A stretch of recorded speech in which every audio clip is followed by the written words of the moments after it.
My name is Randy Buehler. I was a professional Magic player back in the 90s for a couple of years.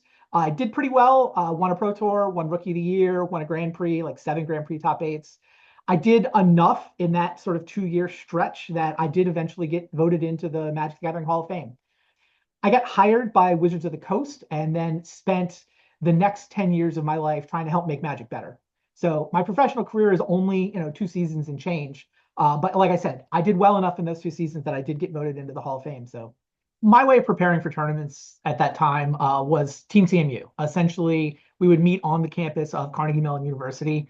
Was me, Eric Lauer, Mike Turian, Dan Silberman, Andrew Cuneo, really good crew. And essentially every afternoon we would just take over a table in the back of the O was the place we met. The original hot dog shop had a branch at CMU's campus. And so, we're in the student center, we're on the table in the back, taking it over, playing Magic for, hours and hours and hours. I guess I was kind of the organizational guy. I would bring decks, we would play.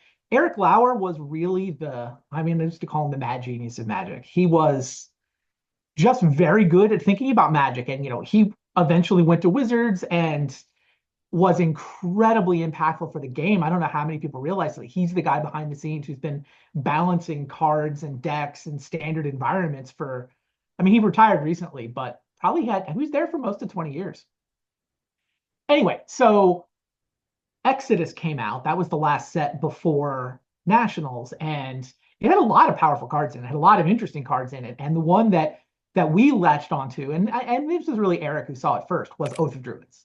So Oath of Druids would say if your opponent has more creatures than you, you get to flip cards off the top of your library until you hit a creature, put it into play. Just super powerful effect, could get giant creatures into play for free. And it's a 2-mana enchantment, super cheap card. So we zeroed in on that card and we spent a lot of time trying to break it, trying to figure out, okay, how do you actually win with this card? The trick to Oath of Druids is if your opponent understands what's going on, they won't play any creatures, right? It's easy to win with an Oath deck if your opponent just kind of blindly plays creatures out. So okay, fine. We've got, the biggest creature we could come up with was Archangel. This is the 90s. The creatures are not exactly amazing. So 5/5 vigilance flying, like a Sarah Angel with +1/+1. I was as good as it got. You couldn't really do much better than that. So that was our creature. We would flip that out 5/5. It could play defense, it could play offense, right? It can block, it can attack. If you're going to play some random, Doric on the first couple of turns of the game, I'm going to get this out. I'm going to kill you very quickly. Okay, great. That was the easy part. Now, we played a lot of Magic in a lot of formats back then, and land tax wars were a staple of 90s Magic, right? Land tax, it's been variously banned in some formats. It's this incredibly powerful effect, like 1-mana enchantment from Legends. If your opponent has more land than you, you get 3 lands out of your deck for free. Like, draw 3 cards a turn is pretty powerful. Okay, fine. They're just lands, but they're still cards. You can still do things with them. So we had a lot of experience in these land tax battles. Like the right thing to do in a land tax scenario is you just don't play lands, right? You just don't play lands at all. You sit there and stare at each other for a while. Who's going to break? Who's finally going to play land? Anyway, we expected that Oath of Druids would go the same way, that smart players would just not play creatures against us. So we had to build our deck such that we could handle that situation, right? We're both staring at each other. How are we going to win? And that's where Scroll Rack came into play. And then the card Mulch has never been good in any format in the history of time, not limited, not anything except in exactly this deck. It was so good if we're just staring at each other. And I've got a Scroll Rack. So Scroll Rack lets me look at the top of my library, put cards back. Essentially, you could set up the top of your library with a bunch of lands, mulch into those lands, and now suddenly my hand is 4 cards bigger. They're sort of just lands, except I have a Scroll Rack, so I then get to go turn them into whatever I want to turn them into.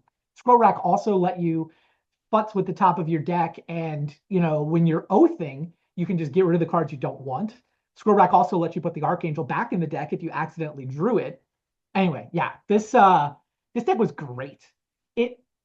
I will say that this deck is slow, and they actually did 90-minute rounds at Nationals that year. That is, they said ahead of time, we're going to do 90-minute rounds. And so we're like, oh, great, we can build this oath deck to be as slow as possible. We get there and they actually tried to change it. They're like, oh, I think we're just going to go 60-minute rounds. And I'm like, well, wait a minute. I built my deck specifically for 90-minute rounds. I turned in my deck. You can't change the rules now. And they're like, okay, fine, we can't change the rules. I don't think this made me very popular. I don't even know how many people remember it or knew I was the guy who complained about them trying to shrink the rounds back to a normal length. But yeah, this oath deck, it needed 90 minutes because if we really did get in the staring contest forever, it could take a while to win, but it was inevitable. It just had this slow accumulation of value, this card advantage engine baked into it that was awesome. Anything for me with that sort of slow, inevitable accumulation of value, right? Whispers of the Muse is just the sort of the iconic example of this, right? We're just going to trade cards, but then occasionally you're going to leave me 6 mana at the end of your turn. I can whisper and go +1 card. Counterpost was another deck back in the day that had this incremental accumulation of value, right? End of your turn, I'll make a soldier. Often these decks would be blue, and you'll see the other oath deck, the version of the oath deck that showed up in the meat grinder was blue-green. Like ours was green-white. Ours didn't even have counter magic in it. We're just like, we don't have to stop you. There were no threats that we felt obliged us to have permission in the deck. Yeah, those are good times. I had to run the table in Constructed, and I came close. I went 5-1. So the oath deck was every bit as good as we thought it was. Nobody went 6-0. They did some tiebreakers and decided I had actually won the Constructed day. So they gave me a shout out at the award ceremony. And yeah, 5-1 got me into the top 16. I think I was 12th, something like that. So if I had had I gone 4-2 and limited instead of 3-2-1, I actually would have been live for top 8 down the stretch. But I don't know. Yeah, these things happen. Yeah, like this is one of my bad tournaments. I was really happy with the way I was playing Magic at the time. Like I felt like I was one of the best players around. I felt like I was live to win every tournament. I started flying to Grand Prix in Europe because Player of the Year seemed like a cool thing to chase. And I wasn't actually turning a profit on the travel costs, but I was just loving playing Magic and competing. And yeah, I thought, I thought I was one of the best couple players in the game. I in my heart, I was hoping I was the best. I wasn't the best. I think I was number 2 behind Finkel.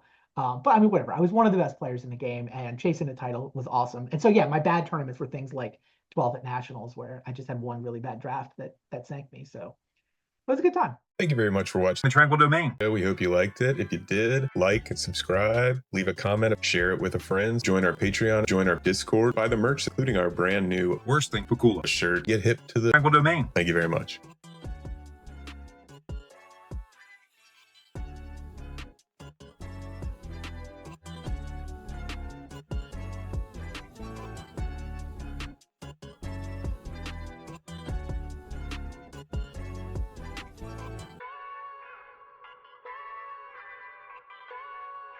That's